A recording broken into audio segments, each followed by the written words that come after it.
Hi friends, welcome to Kavya Naina cooking channel. ನಾನು ಸುಷ್ಮಾ. ಬನ್ನಿ ಇವತ್ತು ಈರುಳ್ಳಿ ಮಂಚೂರಿಯನ್ ಯಾವ ಥರ ಮಾಡೋದು ಅಂತ ಈವ್ನಿಂಗ್ ಸ್ನ್ಯಾಕ್ಸ್ ತೋರಿಸ್ಕೊಡ್ತಾ ಇದ್ದೀನಿ. ಏನೇನು ಬೇಕು ಅಂತ ನೋಡ್ಕೊಳ್ಳೋಣ ಬನ್ನಿ. ನೋಡಿ, ಒಂದು ಅರ್ಧ ಕೆಜಿಯಷ್ಟು ಈರುಳ್ಳಿನ ನಾನು ಉದ್ದಕ್ಕೆ ಕಟ್ ಮಾಡಿ ಒಂದು ಬೌಲಲ್ಲಿ ಹಾಕ್ಕೊಂಡಿದ್ದೀನಿ. ನೀವು ಚಿಕ್ಕದಾಗೂ ಕೂಡ ಕಟ್ ಮಾಡ್ಕೋಬೋದು. ನೋಡಿ, ಅರ್ಧ ಕಪ್ಪಷ್ಟು ಕಾರ್ನ್ಫ್ಲೋರ್ ಹಾಕೋತಾ ಇದ್ದೀನಿ. ಕಾರ್ನ್ಫ್ಲೋರ್ ಹಿಟ್ಟು, ಜೋಳದ ಹಿಟ್ಟು ಅಂತ.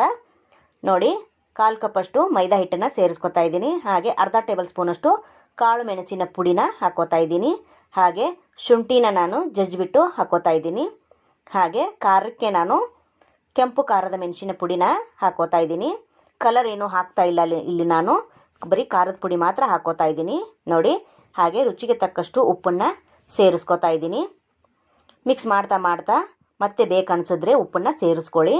ನೋಡಿ, ಚೆನ್ನಾಗಿ ಮೊದಲು ಡ್ರೈ ಮಿಕ್ಸು ಮಾಡ್ಕೋಬೇಕಾಗುತ್ತೆ. ಯಾಕಂದರೆ ಈರುಳ್ಳಿಯಲ್ಲಿ ನೀರಿನಂಶ ತುಂಬ ಇರುತ್ತೆ. ಅದಕ್ಕೋಸ್ಕರ ನೋಡಿ, ಡ್ರೈ ಮಿಕ್ಸ್ ಮಾಡ್ಕೊಂಡಾದಮೇಲೆ ಸ್ವಲ್ಪನೇ ನೀರು ಹಾಕ್ಕೊಂಡು ನಾನು ಮತ್ತೆ ಚೆನ್ನಾಗಿ ಕಿವುಚ್ಕೊಂಡು ಹದವಾಗಿ ನಾನು ಮಿಕ್ಸ್ ಮಾಡ್ಕೊತೀನಿ.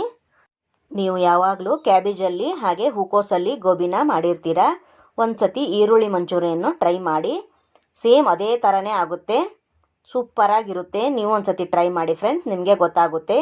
ಪದೇ ನೀವು ಇದನ್ನೇ ಮಾಡ್ತೀರಾ. ನೋಡಿ, ಚೆನ್ನಾಗಿ ಮಿಕ್ಸ್ ಮಾಡಿಕೊಂಡು ಉಂಡೆ ಮಾಡೋ ಹದಕ್ಕೆ ಬರಬೇಕು. ಅಷ್ಟು ಕಲಿಸ್ಕೊಂಡ್ರೆ ಚೆನ್ನಾಗಿರುತ್ತೆ. ನೋಡಿ, ಈ ಥರ ನಾನು ಚಿಕ್ಕ ಉಂಡೆಗಳನ್ನು ಮಾಡಿ ಪ್ಲೇಟಲ್ಲಿ ಇಟ್ಕೊತೀನಿ. ನೋಡಿ, ಈ ಥರನೇ ಹದವಾಗಿ ನಾವು ಮಿಕ್ಸ್ನ ಮಾಡ್ಕೋಬೇಕಾಗುತ್ತೆ. ನೋಡಿ, ಇವಾಗಲೇ ಎಣ್ಣೆ ಕೂಡ ಬಿಸಿಯಾಗಿದೆ. ಇವಾಗ ಡೈರೆಕ್ಟಾಗಿ ಎಣ್ಣೆಲೇ ಹಾಕ್ಕೊಳ್ಳೋಣ ಬನ್ನಿ ಒಂದೊಂದೇ ಉಂಡೆಗಳನ್ನು. ನೋಡಿ, ಎಷ್ಟು ಹಿಡಿಯುತ್ತೋ ಅಷ್ಟೇ ಹಾಕ್ಕೊಳ್ಳಿ. ಉರಿನ ಸ್ವಲ್ಪ ಜೋರಾಗಿಡಿ, ಚೆನ್ನಾಗಿ ಫ್ರೈ ಆಗಬೇಕು. ಲೋ ಫ್ಲೇಮಲ್ಲಿಟ್ಟರೆ ತುಂಬ ಹೊತ್ತು ಫ್ರೈ ಮಾಡಬೇಕಾಗುತ್ತೆ. ನೋಡಿ, ಚೆನ್ನಾಗಿ ಕಲರ್ ಚೇಂಜ್ ಆಗಿದೆ, ಬ್ರೌನ್ ಕಲರು. ಇವಾಗೆಲ್ಲನೂ ಮಾಡಿ ಇಟ್ಕೊಂಡಿದ್ದೀನಿ. ಇವಾಗ ಕಡಾಯಿಗೆ 1 ಸೌಟಷ್ಟು ಎಣ್ಣೆನ ಸೇರಿಸ್ಕೊತಾ ಇದ್ದೀನಿ. ಹಾಗೆ ಒಂದು 4 ಹಸಿಮೆಣ್ಸಿನ್ಕಾಯಿನ ಕಟ್ ಮಾಡಿ ಸೇರಿಸ್ಕೊಂಡು ಚೆನ್ನಾಗಿ ಫ್ರೈ ಮಾಡ್ಕೋತಾ ಇದ್ದೀನಿ. ಇವಾಗ 1 ಕಪ್ಪಷ್ಟು ಈರುಳ್ಳಿನ ಕೂಡ ಸೇರಿಸ್ಕೊತಾ ಇದ್ದೀನಿ. ಅದನ್ನು ಕೂಡ ಚೆನ್ನಾಗಿ ಫ್ರೈ ಮಾಡ್ಕೋಬೇಕು. ಹಾಗೆ ರುಚಿಗೆ ತಕ್ಕಷ್ಟು ಉಪ್ಪನ್ನು ಸೇರಿಸ್ಕೊಂಡು ಮತ್ತೆ ಒಂದು ಸತಿ ಚೆನ್ನಾಗಿ ಮಿಕ್ಸ್ ಮಾಡ್ಕೊಳ್ಳೋಣ. ಇಲ್ಲಿ ಈರುಳ್ಳಿ ಏನು ಜಾಸ್ತಿ ಫ್ರೈ ಆಗೋದು ಬೇಡ. ನೋಡಿ, ಇವಾಗ ವಿನೆಗರ್ನ 1 ಮುಚ್ಚಳ ಹಾಕ್ಕೊತಾ ಇದ್ದೀನಿ. ಹಾಗೆ ಸೋಯಾ ಸಾಸ್ನು 1-2 ಸ್ಪೂನಷ್ಟು ಹಾಕ್ಕೋತಾ ಇದ್ದೀನಿ. ಹಾಗೆ ಟೊಮೊಟೊ ಸಾಸ್ ಕೂಡ ಸೇರಿಸ್ತಾ ಇದ್ದೀನಿ. ನೀವು ಗ್ರೀನ್ ಸಾಸು ಕೂಡ ಹಾಕೋಬಹುದು.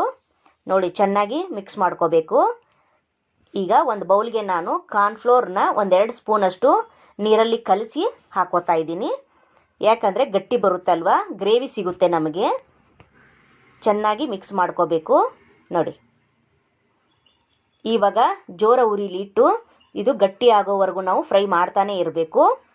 ಗಟ್ಟಿ ಆದಂಗೆ ಕಲರ್ ಚೇಂಜ್ ಆಗುತ್ತೆ. ನೋಡಿ, ಇವಾಗ ಕಲರ್ ಕೂಡ ಚೇಂಜ್ ಆಯಿತು, ಗಟ್ಟಿ ಕೂಡ ಬರ್ತಾ ಇದೆ. ಈ ಟೈಮಲ್ಲಿ ನಾವು ಕರ್ದಿರೋ ಈರುಳ್ಳಿನ ಮಂಚೂರಿನ ನಾವೀಗ ಹಾಕ್ಕೋಬೇಕಾಗುತ್ತೆ. ನೋಡಿ, ಎಷ್ಟು ಚೆನ್ನಾಗಿ ಕ್ರಿಸ್ಪಿಯಾಗಿ ಮಂಚೂರಿಯನ್ ರೆಡಿಯಾಗಿದೆ ನೋಡಿ ಫ್ರೆಂಡ್ಸ್. ನೋಡಿ, ಇವಾಗ ಚೆನ್ನಾಗಿ ಮಂಚೂರಿಯನ್ ಹಾಕ್ಕೊಂಡು ನಾವು ಮಿಕ್ಸ್ ಮಾಡ್ಕೋಬೇಕು. ಇವಾಗ ಹಾಕಿದ ಮೇಲೆ ಸಣ್ಣ ಉರಿಲಿ ನಾವು ಫ್ರೈ ಮಾಡ್ಕೋಬೇಕು. ಲಾಸ್ಟಲ್ಲಿ ಕೊತ್ತಂಬರಿ ಸೊಪ್ಪನ್ನು ಕಟ್ ಮಾಡಿ ಸೇರಿಸ್ಕೊತಾ ಇದ್ದೀನಿ. ನೋಡಿ, ಮತ್ತೆ ಒಂದು ಸತಿ ಚೆನ್ನಾಗಿ ಮಿಕ್ಸ್ ಮಾಡ್ಕೋಬೇಕು. ಹಾಗೆ ನಮ್ಮ ಚಾನಲ್ನ ಇನ್ನೂ ಯಾರೂ ಸಬ್ಸ್ಕ್ರೈಬ್ ಮಾಡ್ಕೊಂಡಿಲ್ಲ, ಪ್ಲೀಸ್ ಹೋಗಿ ಸಬ್ಸ್ಕ್ರೈಬ್ ಮಾಡ್ಕೊಳ್ಳಿ. ನಿಮ್ಮ ಫ್ರೆಂಡ್ಸ್ ಫ್ಯಾಮಿಲಿಗೆಲ್ಲ ಶೇರ್ ಮಾಡಿ. ನೋಡಿ, ಪ್ಲೇಟ್ಗೆ ಸರ್ವ್ ಮಾಡ್ತಾ ಇದ್ದೀನಿ. ರೆಡಿ ಆಯಿತು ಈರುಳ್ಳಿ ಮಂಚೂರಿಯನ್ನು. ನೋಡಿದ್ರೆ ಬಾಯಲ್ಲಿ ನೀರು ಬರ್ತಾ ಇದೆ ಅಲ್ವಾ ಫ್ರೆಂಡ್ಸ್. ಸೂಪರಾಗಿರುತ್ತೆ ಟೇಸ್ಟು. ಯಾವ ಹೋಟ್ಲಿಗಿಂತ ರೋಡ್ ಸೈಡ್ಗಿಂತ ಮನೆಯಲ್ಲೇ ಮಾಡ್ಕೊಂಡು ತಿನ್ನೋಣ, ಅಷ್ಟು ರುಚಿಯಾಗಿ ಬಂದಿದೆ. ಮನೆ ಮಂದಿ ಎಲ್ಲ ಖುಷಿಯಿಂದ ಮನೆಯಲ್ಲೇ ತಿನ್ನೋಣ. ಈಗ ಹೇಗಾದರೂ ಗೋಬಿ ಬ್ಯಾನ್ ಮಾಡಿದ್ದಾರೆ, ಆಚೆ ಕಡೆ ಎಲ್ಲೂ ಮಾಡಲ್ಲ. ನಾವು ಮನೆಯಲ್ಲೇ ನಮ್ಮ ಜನಕ್ಕೆ ಮಾತ್ರ ಮಾಡಿಕೊಂಡು ನಾವು ಆರೋಗ್ಯವಾಗಿ ತಿಂದು ಇರೋಣ. ನಮ್ಮ ವಿಡಿಯೋ ನೋಡಿದ್ದಕ್ಕಾಗಿ ಧನ್ಯವಾದಗಳು. Thank you for watching. ನಮಸ್ಕಾರ.